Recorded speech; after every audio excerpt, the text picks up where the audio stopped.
Hi, I'm Haley. I'll be your host for the new season of Small Business Big Lessons, where we'll be doing a deep dive into the issues that affect all small businesses.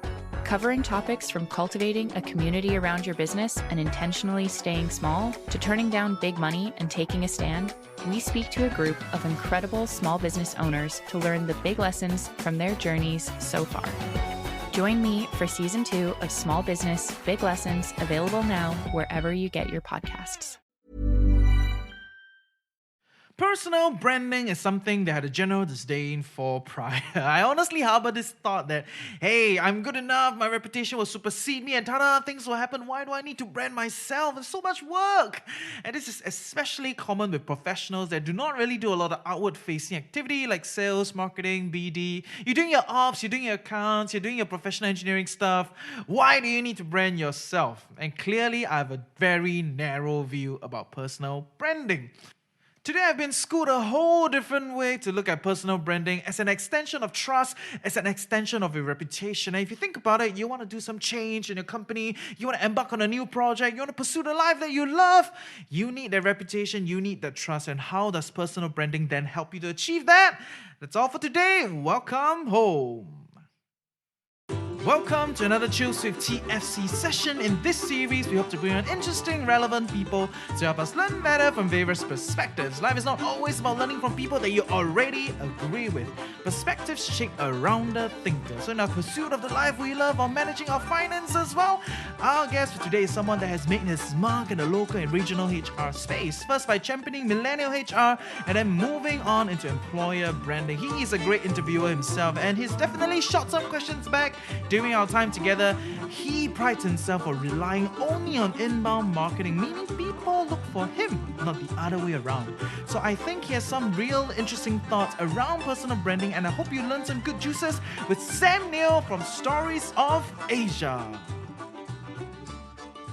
Everyone is in the career space trying to drive themselves, trying to achieve whatever they want to achieve, right? And things are changing fast, future of work is here, and all this kind of stuff. And personal branding is one of those classic things that's been repeated again and again and again and again and again. But then, like, what is the use of it, right? Just from your perspective as someone that's in the professional space, you know, what is personal branding and what is your stand on it? So most people associate personal. It has become a buzzword, basically. Yeah, like it becomes a little cheesy, you know, like a bit irritating. Yeah, you're not wrong. You're not wrong. I think people are a bit apprehensive towards this terminology as well, right? Essentially, think of personal branding as a reputation. You know, whether it's not just only for people who are trying to sell stuff, or in fact, for that matter, all of us are selling something every single day, right? Whether we're selling our mindset, what we want people to believe in, selling for a promotion, right? Selling a product, a service, whatever it is. In some sense, we're selling something every single day. So personal branding to me equates to reputation, what you're known for, and that builds trust towards what you're selling. So imagine this, right? As a corporate employee, right? What you're selling is that, you know, you're credible, you're trustworthy. I can assign you with a bigger task, for example. I can put you in a position that is 1 level higher, 2 level higher, you know, that has bigger responsibility. I know you won't screw me up, basically, as a boss, right? So that's where personal brand comes in, right? You need to create an association, a trust level that people think of you as, okay, we can count on you to achieve something. I know you're expert in this thing. If I have a problem, in, let's say HR, I'll come to Sam because I think Sam is an expert in HR, for example. And the beauty of it is you don't have to say you're an expert. If your brand, your reputation is good, people come to you naturally thinking of you as the guru, as the expert already. Right? And likewise, as a service provider, which I am now, obviously, right? What has really helped me is that the personal brand that I created established trust once again, right? So like I think I've shared with you previously as well, that over 90% of my business, the leads itself, right, came from LinkedIn, for example, because I built my personal brand there quite a fair bit. And I don't actively reach out to people and say, I have this product and thing. I don't do that at all, actually. In fact, over 90% either coming to me through inbound leads or through the indirect or direct referrals, basically. And that's because people know what I stand for, who I am, or even ask me, like, Sam, do you have a referral for something else? Because they trust that whoever that comes from me is trustworthy to some extent as well. So my point is that personal branding, yes, while the term is cheesy, everything, it just goes back to that trust level, right? How are you creating trust with people in your life? to achieve your objective, whether it's selling yourself or as a product, as a consultancy, or service, or even promotion, or even just to get a buy-in for something. That is important. Okay, so I get the idea. It's not like all buzzy and shit, right? So it's just trust at the core of it, right? So what people see you as, your reputation and your trust. But then give me a little bit more like tangible ideas, right? Because like trust and, reputation, they're all relatively simpler than personal branding. But then it's still like, what is trust? How do you go about doing it? And what are the basis of trust in that sense? I think you can look at it in the simplest form, two aspects. One is from a knowledge aspect, right? So like I said, you don't want to go out telling people that you're an expert in something because it just shows like blowing trumpet and it becomes a bit dodgy at times, right? Fake guru. A lot of fake guru, right? If you give me 35 seconds of your time, then I tell you something. I'll smash the right? cake on your face. Precisely, right? So the thing is, how do you show that you're an expert without saying an expert? Right? So one of the biggest things in today's day and age, we all know, is content creation. Whether it's a podcast, a short post on social media, an article, a video, whatever it is, right? Over time, give value. I think it starts from giving value through the different channels, through different content itself. Once people realize that, hey, you're not selling me something, you're giving value that's practical, that's useful, that is one place that can get you started already to establish you as a top of mind expert at least, right?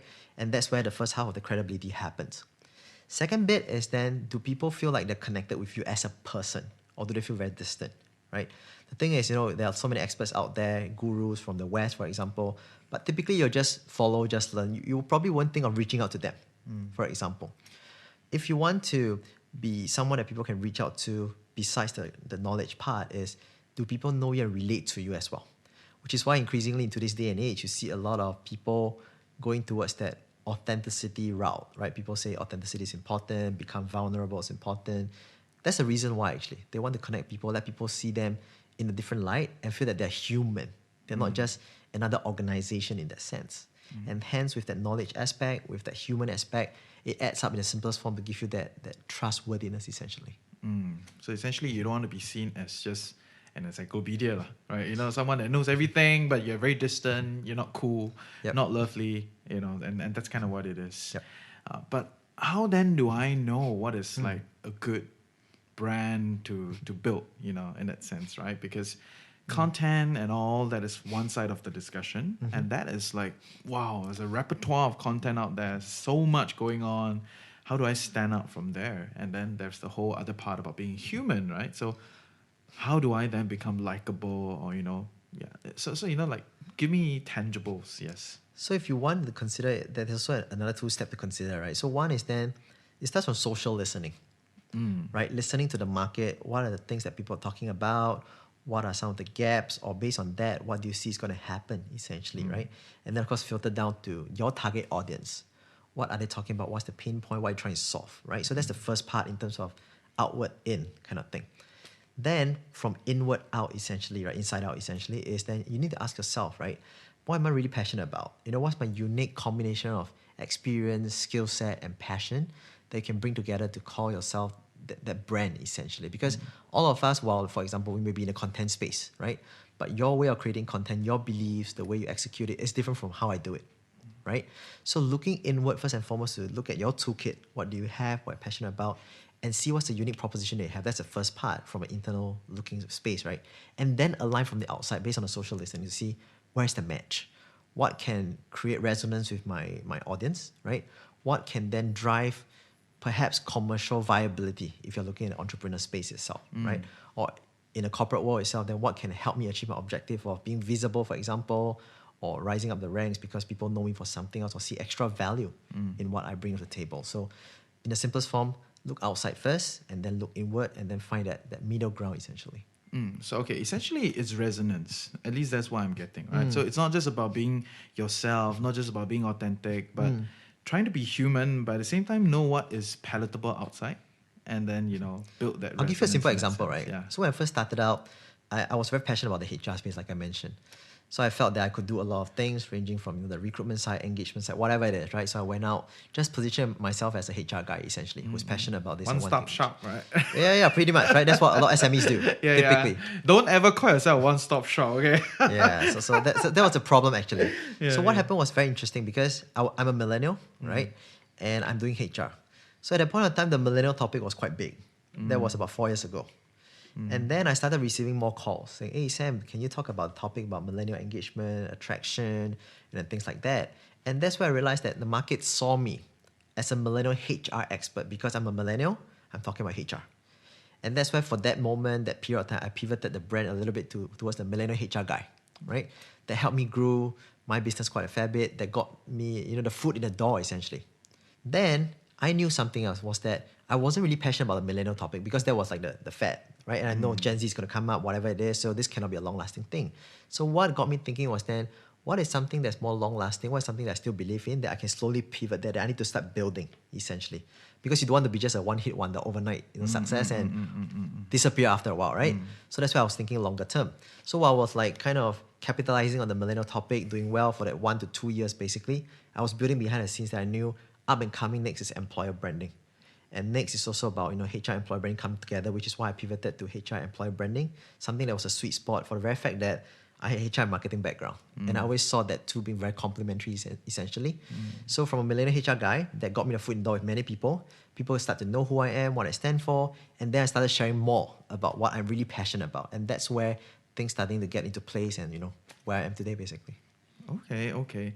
So I get what you're trying to say, right? And I'm glad that you're trying to be more actionable in that sense. From the things you say, writing content, building resonance. It's not just randomly write content, right? Yep. You want to see what people want out there, be opportunistic and all those kind of stuff, right? And all that, it's beautiful and great in the sense that it's very entrepreneurial, and you're a solution provider out there.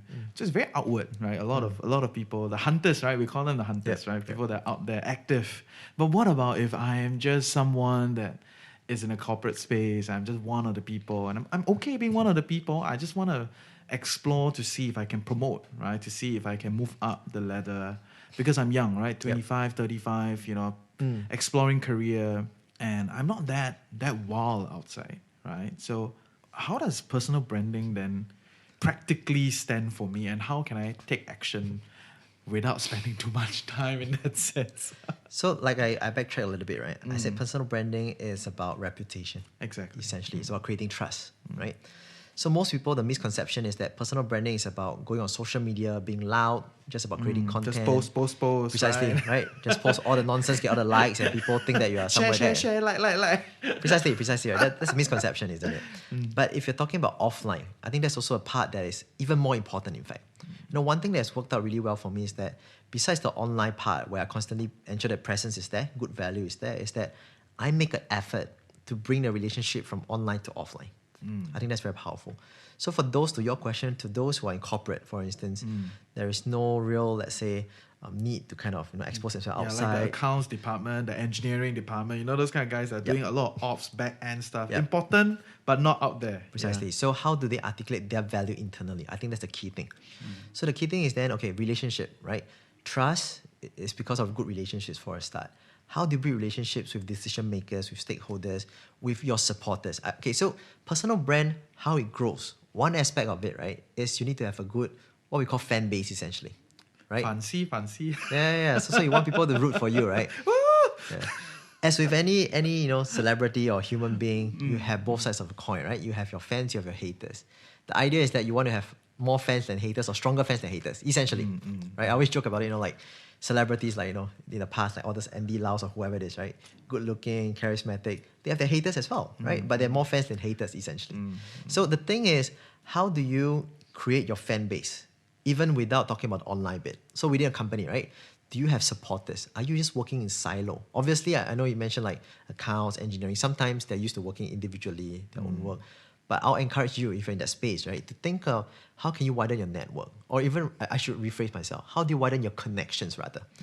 Most people think that having network equals your net worth. That's only half the equation, because think about this, right? I can have a network of 100,000 people. The simple litmus test is this. If I take out my mobile phone today, I want to text any of them, how many will respond to me and come to my help if I need them?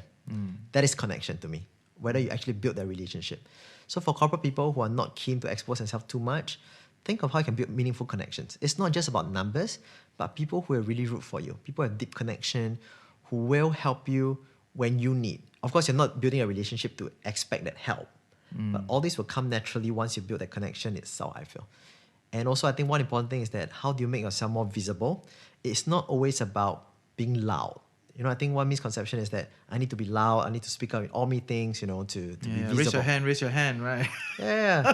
So in fact, a recent focus group that I ran, right, in Chinese, I think they were saying that 吵得多的孩子有糖吃 or something. So basically, those who make the most noise gets what they want, right? Yeah. So I think that's one part equation. But as a management, as a shrewd business owner, as a leader itself, you see through this over time. I've seen more and more over time as well, right? It makes me reflect back in my younger days as well. People that really stand out are those who are trustworthy, can get the job done.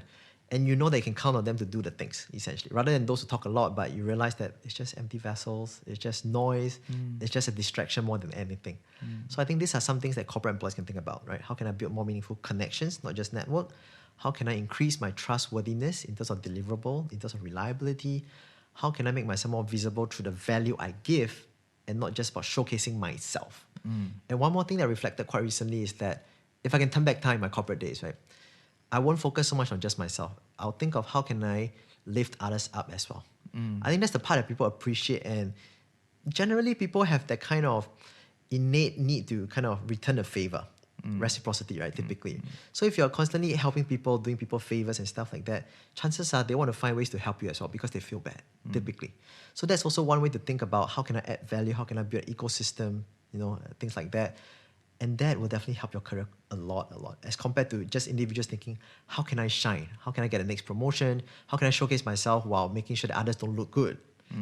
All this can help in the very, very short term, but over time you get exposed and it can hit you back 100 times, basically. Be trustworthy, be likable, find your connections in the workplace, external, all those stuff. I get it, right? And the thing is, for people that get it, they are already doing it, in some way or another. And there are all these other people that are listening that will be like, yeah, I know, but I don't know. It's like, I kind of know this is what it is, but I don't know how to do it, right? So based on your experience talking to so many people, working in so many groups, give us like a few practical steps, to go about building this kind of trust, building this kind of connections, how to be likable at the workplace and all that stuff. I think for a start, one simple way is then look at who are your top fans. I think a simple way is to list them down. Let's say within corporate itself, right? Let's say I'm from HR, for instance. I work with finance, with with audit, with marketing, for example.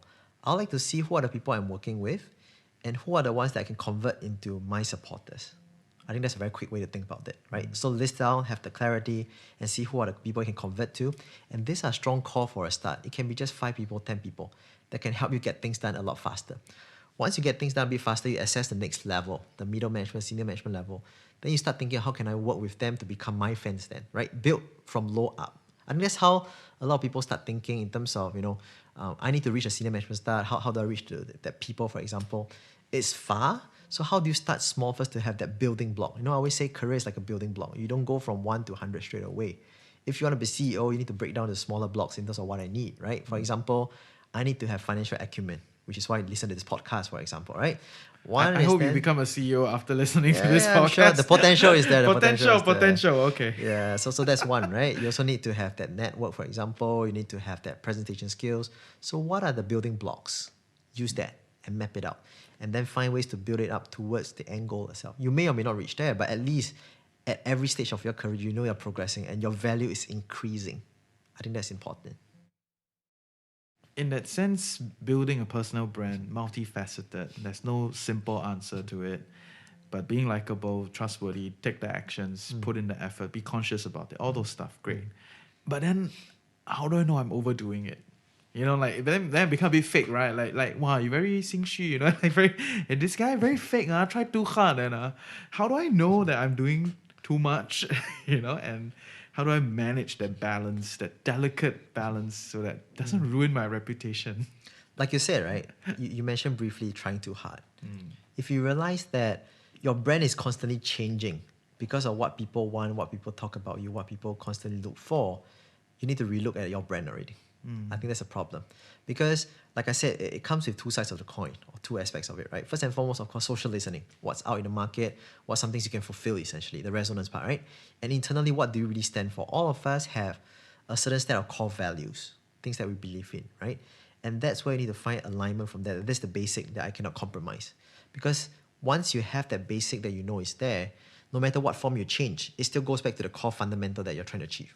So like, for example, myself, it's always about, ensuring that I lift people up. It's about leaving a positive legacy for myself, right? It's about constantly experimenting, helping people develop. That doesn't change, no matter whether I'm in the HR field, whether I'm in the media field, whatever it is, right? I'm still trying to achieve the objective through different channels, through different forms. So that's what I think personal branding is all about. What's the core that is common for you? And over the course of your career, the form may change, but at the end of the day, people still think of you as that core person. I think it's something to think about. So the red flag, like you mentioned, is if you realize you're trying too hard to please others all the time, you're shifting your brand, your message, your positioning for every single person that you meet just to make them happy and make yourself look good, something is wrong. In that sense, what is wrong then? Isn't me just being strategic? You know what I mean? I just try and make everybody like me, right? In that sense. So what is wrong in that sense? So you go back to the fundamental what we spoke about reputation, right? Is what you're known for, right? What do people look at you for? Typically, maybe one or core things and a few things that peripherals that adds onto it. If everyone thinks of you in a different manner, right, it creates more confusion than clarity. And your brand and your brand could be known as, let's say, okay, Sam is the media guy to Reggie, he's the HR guy to this company, the company, or whatever it is. It becomes confusing and the brand doesn't become strong. Because, for example, if I refer someone to Sam, right, I don't know what does he really stand for then. Is he the media guy? Is he the HR guy? What is he basically, right? So you want to have a focus, right, that people can think of you as, specifically what is it, or at least a few core things, and then the brand becomes stronger. You build over time. The peripherals can come underlying is fine. You can do it along the way, but what is your core? That's very important. And that's something that most people fall in the trap into, at the very beginning, like myself. I want to do everything because I know I can do a lot of things. But then how do you get the foot in the door first? What do you want to be known for first? What's the low-hanging fruit that can help you create that leverage, essentially? Then people will give you the opportunity to say 1,001 other things that you want to do with them. Okay. So then if I am only, starting out in my career. Yep. Okay, like I'm new in my career. I just got down to things. At what point do I really want to spend a lot of bandwidth? I may accidentally be building my personal branding already, right? We are all building the day-to-day basis. Day-to-day Yes, basis, I'm already doing it, right? Based on how I greet the guys, based on what I do, how on time I am, my project, quality, all that. I'm already like casually building. And I believe everyone is doing that, right? Yep. But then whatever you've said, right, is very strategic. Because you're like the pro, right? You want okay, we do this is our agenda, this is our goal, and how do we build this, social resonance, So it's very, very like structured, which is great. But at what point do you think I should get down to it?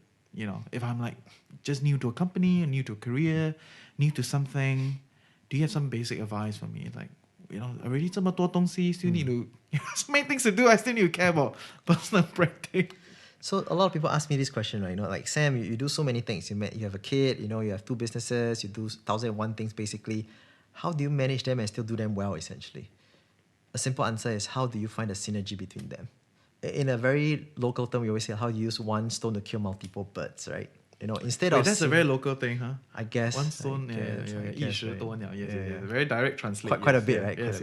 So how do you not see individual tasks as individual tasks, but coming together as a common objective, right? So I can see, for example, writing a content as one piece. I can see, let's say, personal branding is one piece. I can see my promotion as one piece, for example. But all of them can be coming together as one objective, which is growing my career, for example.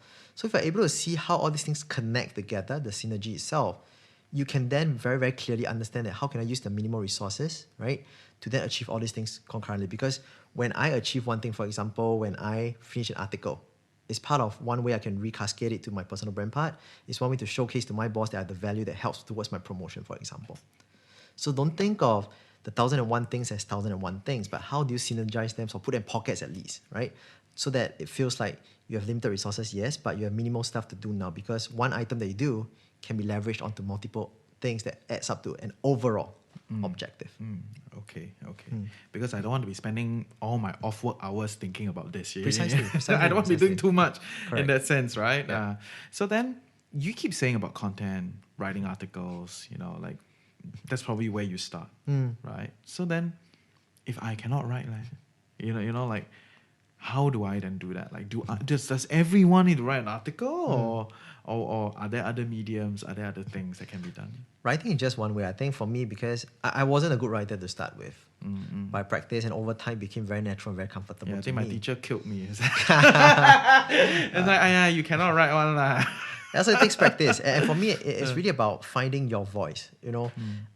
What is the suitable voice that makes you the most comfortable, that brings the most value to not just you, but your audience, right? So for example, like your case, you have a nice voice, Thank you. Doing podcasts is great. Thank you. Right? So if you can't write, don't write. Just do a podcast. It helps you and it grows and it's doing well. Don't just do a podcast, guys. Just don't do. It's a lot of work. A lot of work. Yeah, we can talk about this another day. But yes, continue. Yeah. So it's finding the medium, right? Finding the right approach, right? When you're professional, right? Yeah. Then you see everything in a Of very course. nuanced manner. It's The like, more you know, the more you don't know. Yeah. The more you know, it's like cannot. Just 不要做, right? But I know what you're saying. Continue, please. Continue. So it's about finding your own voice, essentially. If you're a good writer, go write an article, write a short post, for example. If you have a nice voice, do a podcast. If you look good, if you think that you can perform well, do a video, do a TikTok, for example. Really? Like dance TikTok like that? Yeah, contributes to personal brand? It does, but it depends on what kind of brand you're trying to build, right? In which field they're in as well, right? And if you're not good with social media, for example, do the more traditional way, building real meaningful connections in person, conversations, doing a small favor for somebody, just adding value. At the end of the day is, how do I add value in the most my way, the most Reggie way, the most Sam way, right? Yeah. Is it through article? Is it through podcast? Is it just helping you to, do a small favor to introduce you to someone, for example, that can help you in some way? As simple as that. How do you build that trust, the credibility, that value for people? That's what helps your personal brand. It's not just about, I must be a best writer. I must have 10,000 videos or views every single day and stuff like that. It's not about that. That's a vanity metric, and most people think that that's an end. It's just a means to an end to some extent, basically. Like I must start a Substack, all this kind of stuff. But yeah, I like what you just pointed out about, like, if you cannot do content, then just do traditional. Because the thing about traditional is that nobody talks about it. Right? That's why it's called traditional, right? it's taken as like... But in fact, that's more powerful, don't you think so? Yeah. I mean, think of it as a cycle, right? In the past, where there's no social media, you can't leverage yourself on that platform. You have to build meaningful relationships through conversations, knock on doors and stuff like that, or phone calls, right? And now with social media, it becomes so easy to make connections. And because of that, people forget about the offline connection, about having that phone call, that coffee, and building that real relationship. A lot of times people forget about that. They just think that, I want to build clout. I want to build followership. I have 20,000 followers on LinkedIn and I'm cool, and things like that. But how many of these are real connections that I spoke about? So I think it's an opportunity that most people don't think about because they think that it's passé, but in fact it's not. I feel that with social media, it kind of brings back that opportunity to build relationships, real relationships, offline, individually as well. Yeah, so tell me, how do I then build like good connections? Because in the traditional sense means I have to go out and network, right? I have to make friends, I have to talk to people, join associations, all those kind of stuff, right? But then what are some good ways? Because honestly, networking event turns me off. Like beta hunt, go and all this networking event, I feel like I'm getting fished, it's like all these weird people out there. So I hate it, and I believe that I'm not alone, in terms of like networking. Over time, I've given up on that, right? But then how will you do it? And, how can you give all of us some practical advice? I used to hate networking a lot. I still don't enjoy it, to be honest. But what helped me is that now I'm looking at more targeted networking. Let me explain a bit more, right? So unlike a lot of entrepreneurs or senior management, they're very comfortable networking, like social butterflies that we call them, right? You go out, just see anyone, hi, there's a lot of topics that comes up very, very naturally. Yeah. It's just not me. It I know that. It scares me when I see all of them. It's tiring at times also for people Yes. like us who are not comfortable with that. And that's why I felt that LinkedIn was very powerful for me. Or for that matter, any social media platform that helps you. Why? Because what I did on LinkedIn, just to share some framework, right, was that I started out creating just content, writing articles for the very beginning. And based on that, I started observing who are the ones engaging my content. So I wasn't focusing on number of likes or views. I was focusing on who are the profile, who are the people that be constantly supporting, engaging me for a start. With that, I started engaging them individually. So for example, I realized, Reggie has been following all my posts in the past 1 month. What I do is I drop him a short message. I say, hey, thanks a lot for this. If you'd like to have a coffee chat to explore further on some topics that we spoke about, happy to share more, exchange thoughts. And typically that opens up a lot of doors, basically. And that builds real connection, because the interesting thing about content or personal branding is that even if I haven't met you before, right, it feels like I know you for a long time already. And that's what a lot of people, in fact, most people tell me when they meet me for the first time. Because they follow me on LinkedIn, social media, and that's where they met me.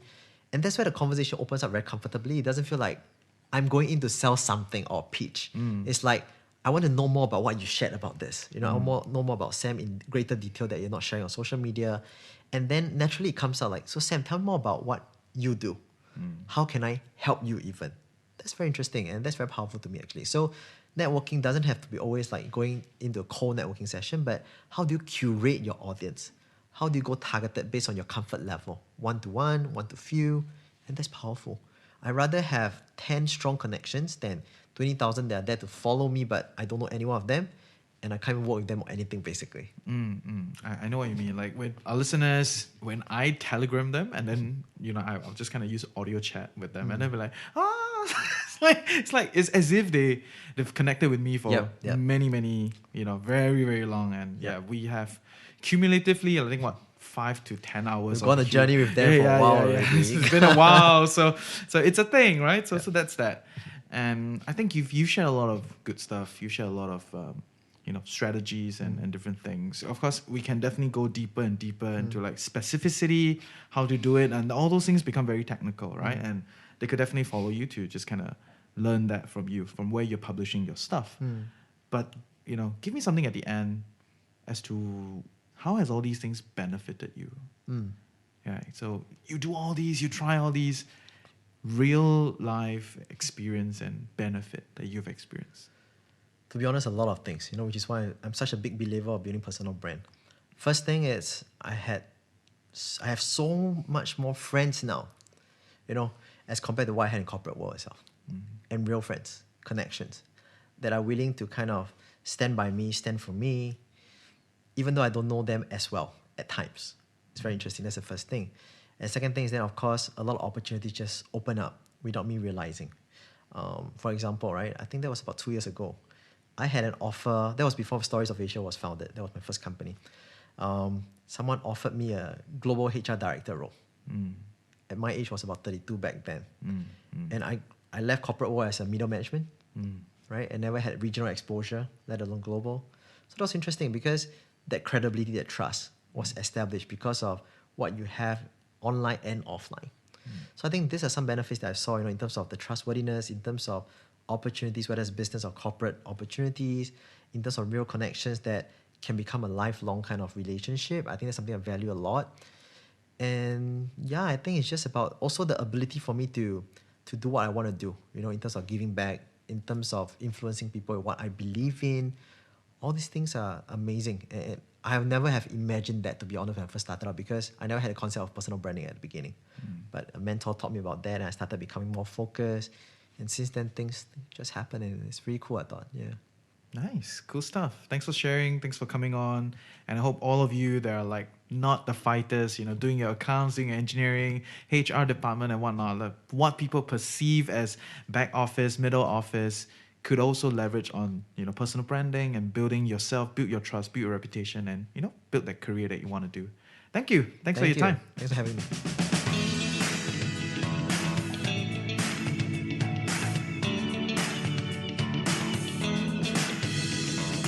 Hey, I hope you learned something useful today and truly appreciate that you took time off to better your life with the Financial Coconut. Knowledge is that much more powerful and interesting when shared, debated, and discussed. Join our community Telegram group, follow us on our social, sign up for our weekly newsletter. Everything is in the description below. And if you love us, want to help us grow, definitely share the podcast with your friends and on your socials.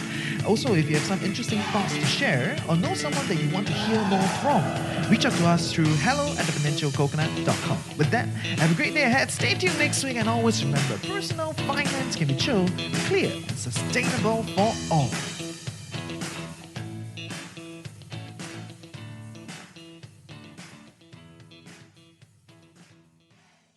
So last 3 questions we ask every single guest. Sure. Okay, so the first one is, what is the core life principle that you hold closely to? For me, it's really about, in everything that you do, you learn something. This is something that my mom has taught me since very, very young and applies to me in all aspects of life.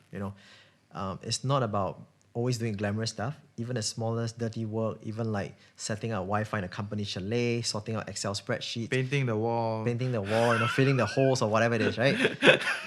if you put things into perspective, right, to see the bigger picture, what it leads to, there are plenty of opportunities. But if you just choose to see it as a task, a shit job in that sense, right, you're not going to accomplish anything.